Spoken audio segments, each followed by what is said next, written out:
بسم اللہ الرحمن الرحیم۔ السلام علیکم ورحمۃ اللہ وبرکاتہ۔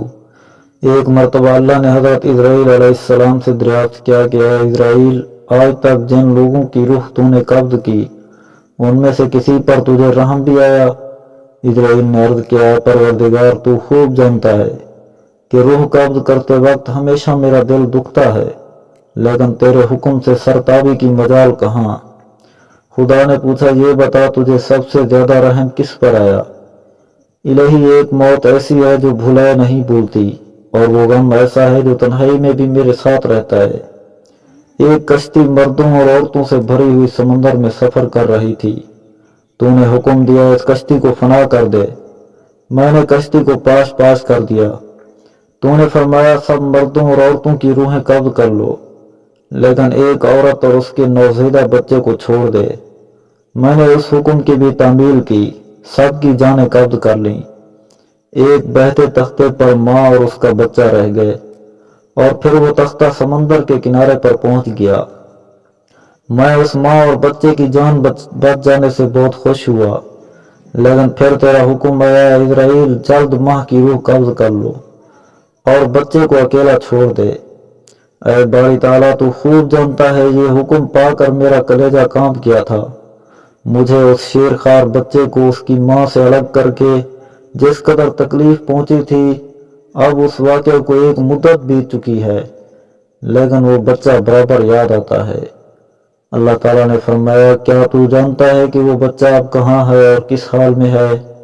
اللہ نے فرمایا، اسرائیل سن، جب تو نے ماں کی روح قبض کی اور بچے کو تنہا چھوڑ دیا تو ہم نے سمندر کی ایک موج کو حکم دیا کہ اس بچے کو احتیاط سے ایک ویران جزیرے میں ڈال دے۔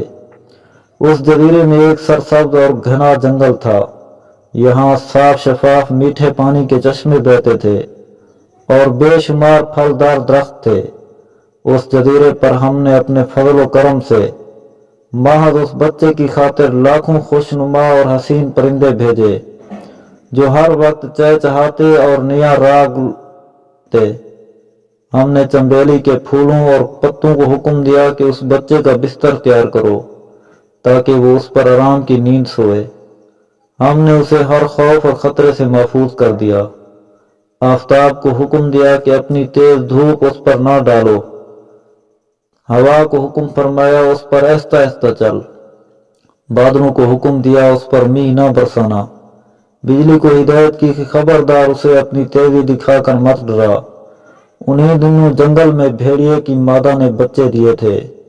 ہم نے اسے حکم دیا کہ اپنے بچوں کے ساتھ اس انسان کے بچے کو بھی دودھ پلا، اس کی دیکھ بھال کر اور اسے کوئی غم نہ پہنچنے دے۔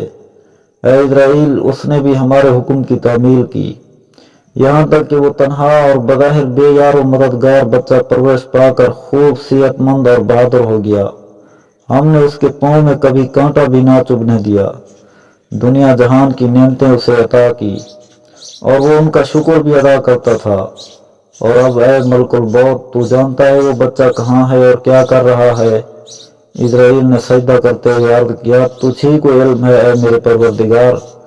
اللہ نے فرمایا، وہ بچہ نمرود بن گیا اور اسی نے میرے خلیل ابراہیم علیہ السلام کو آگ کے الو میں جھونکا، اور اب وہ خدائی کا دعویٰ کر کے لوگوں کو میری راہ سے ہٹاتا ہے اور ان پر تشدد کرتا ہے۔ اللہ اکبر، بے شک اللہ اور اس کی حکمت کو اللہ ہی